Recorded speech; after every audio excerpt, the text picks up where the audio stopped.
Existe hoje uma questão de inversão de valores, de papéis, de pai e filho, que para mim é uma coisa muito gritante no dia de hoje. Então, assim, os pais eles não estão mais tomando conta do papel de pai e mãe.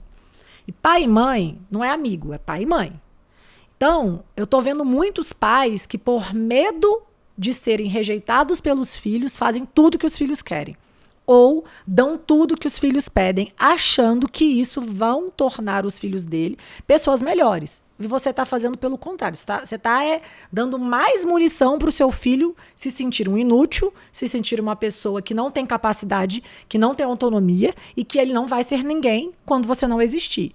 Pai e mãe veio com uma missão, gente, que é botar o filho e a filha num propósito, num caminho, e a gente não está aqui para sempre.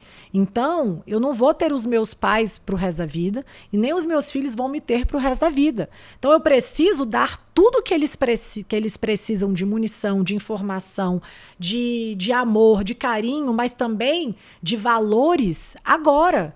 E principalmente na fase da adolescência, que a gente está vendo coisas absurdas acontecendo, porque os pais não colocam limite. Então, assim, é tudo em excesso.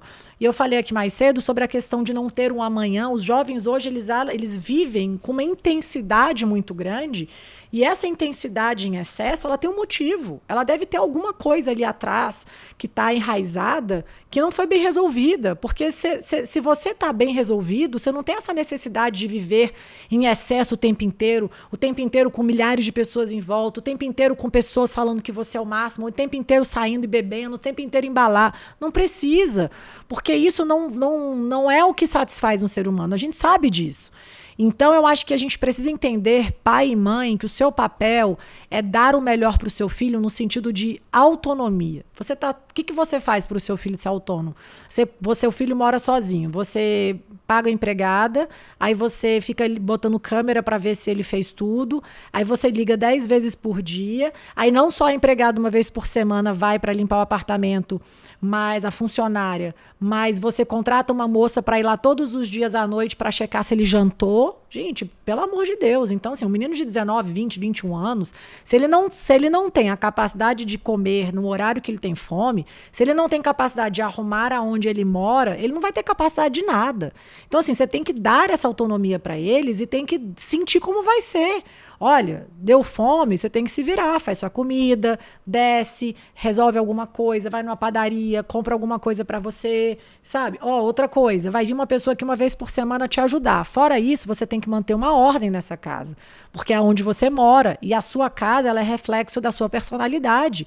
Então, quando você vê um quarto extremamente bagunçado, aquela pessoa interiormente, ela também está bagunçada. Não existe uma pessoa que ela é organizada, porque, primeiro, uma pessoa que tem uma cabeça organizada, prática, muito profissional, ela não dá conta de bagunça, ela não dá conta de desorganização, ela não dá conta de ver sujeira.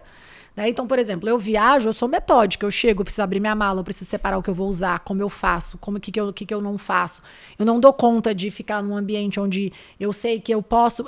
Gente, pode ser o lugar mais simples do mundo, não estou falando de luxo, estou falando de limpeza, estou falando de cuidado. E aí, isso reflete quem você é e o que você pensa de você. Então, eu vejo muitos pais hoje que estão... Ai, Lia, mas eu tenho medo do meu filho não dar conta. Ai, mas sabe o que acontece? Eu tenho medo dele passar fome, eu tenho medo daí ele ficar doente, aí ele vai ter um problema porque ele está fazendo faculdade fora e aí ele não come bem. Mas se ele não comer bem e ele não dormir bem, quem vai ficar doente é ele, quem vai ter a consequência é ele vai ter que aprender que as consequências vêm de atos que a gente toma, de atitudes que a gente tomou e não deu certo. Então, eu acho que eu tenho muita preocupação e eu vejo que a gente precisa entender mais como nós podemos ser pais que estamos ajudando, que estamos auxiliando e não sendo pais que estamos inconscientemente fazendo mal para os nossos filhos, boicotando os nossos filhos. Por exemplo, hoje eu estava levando a Ana Luísa na escola e ela estava me contando que o diretor dela chegou para a escola e falou assim, para os alunos, falaram assim, olha, se você não consegue chegar na escola no horário, você está dizendo que você não tem comprometimento com a única coisa que é a sua obrigação, que é estudar. Então, se todos os dias você chega 10, 15, 20 minutos atrasado, claro, um dia ou outro você pegou um trânsito, um acidente, são coisas que a gente não controla, gente, mas vamos falar no dia a dia. Você está dizendo para você mesmo que você não é uma pessoa que está dando respeito por aquilo que você diz que é a sua única obrigação. Eu achei interessante da forma que ele colocou para os adolescentes. E aí ele falou, por exemplo, se você já chega no horário hoje, você já vai se sentir bem no seu dia. Tipo, nossa, eu fiz algo que deu certo. Então, eu não tinha pensado sobre isso. Então, talvez isso seja algo motivador, tipo, eu vou fazer pelo menos uma coisa por dia onde eu me sinta bem e me sinta assim, nossa, dei conta. Nossa, consegui. Algo que realmente é atingível e que a gente consiga fazer e se sentir bem, sem meu pai e minha mãe fazerem por mim. Sem eu ter que ligar para o meu pai e para minha mãe para pedir. Eu dei conta de fazer algo, eu dei conta. Tem um colega do Pedro que chegou um dia e falou assim, Pedro, deve ser muito bom você se sentir bom em alguma coisa. Aí o Pedro, nossa, por quê? Ele falou, não, porque hoje em dia a gente não se sente bom em nada. A gente é um adolescente que não sabe o que a gente quer ainda da vida, a gente não sabe qual é o nosso dom, a gente não sabe em que a gente é bom, e aí a gente fica se sentindo, usou uma palavra assim, tipo, um merda, porque eu não sei ainda o que eu nasci para ser ou o que eu sou bom. Então, eu não sei se eu sou bom em alguma coisa. O que eu sou bom? Aí ele ficou dando exemplos, assim. Então, assim, ele se sentiu mal porque ele nunca teve a oportunidade de testar. Tipo, será que eu sou bom? Eu gosto, sei lá, gosto de futebol. Será que eu sou bom como jogador? Não é para jogar profissional, mas é, sabe, ter um esporte ou ter alguma coisa que você vai se dedicar. Será que eu sou bom como profissional de audiovisual, porque eu gosto disso? Será que eu vou dar uma boa jornalista, porque eu gosto muito de ler, de escrever, de me informar? Será que eu vou fazer um curso? Experimenta, vê se você gosta. Sabe, faz um curso na internet, vê se você é aquilo que... Então, começar a tentar desde novo. Não pode também, assim, a pessoa nunca fez nada a vida inteira, com 17, 18 anos ela tem que escolher o que ela quer da vida e pronto. Não é assim, a gente tem que estar praticando. E eu acho que nós, pais, temos que estar fazendo isso. Colocar eles nos trilhos e ver se eles andam, né? E ver que caminho que eles vão tomar. Então, eu acho que não dá para a gente inverter os valores mais. Se a gente continuar assim, eu não sei onde o mundo vai chegar. Então, as pessoas estão cada dia mais sem paciência, cada dia mais estressadas, cada dia mais egoístas, cada dia mais egocêntricas, cada dia mais só pensando nelas. Então, eu acho que a gente tem que começar a pensar que o mundo não sou só eu.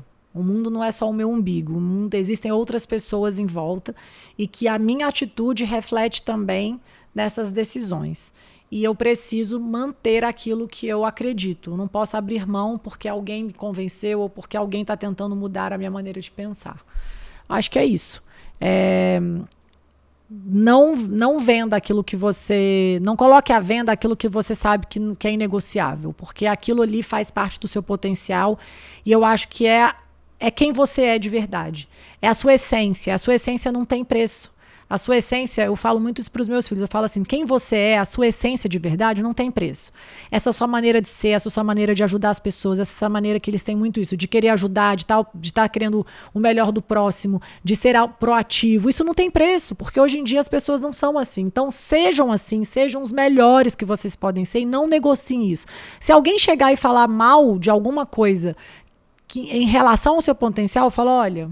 Ok, é o seu pensamento, mas eu não vou mudar isso porque isso são as características que tornam quem eu sou. E se eu abrir mão disso, quem eu vou ser? Eu vou virar uma areia, nada. E aí é por isso que as pessoas estão tendo crise de identidade hoje, porque elas não mantiveram a essência delas, elas abriram mão para agradar o outro, para agradar o emprego, para agradar a internet, para fazer quem elas acham que elas devem fazer, para fazer as personas delas, que hoje em dia todo mundo vive uma persona, ao invés de você viver a sua essência, quem você é de verdade, que eu acho que é isso que vai fazer a diferença, e é isso que as pessoas querem ver, a sua essência, não uma persona. Persona tem milhares na internet, você procura e acha. Agora, essência de verdade, quem quer o seu bem de verdade, quem está trabalhando para que você cresça, para que você, sabe, seja alguém, para que você realmente se torne alguém, se valorize, são poucas as pessoas. Então, valorize essas pessoas que estão do seu lado, porque realmente elas gostam e amam você, que são seus pais, que são seus familiares, porque além disso, infelizmente, a gente não pode dizer, né, que essas pessoas vão estar do seu lado para sempre quando vocês não serem essa persona mais. Então, tomem cuidado com isso, que acho que isso é uma das... Se eu pudesse dar um conselho, eu daria esse hoje para os adolescentes e para os jovens.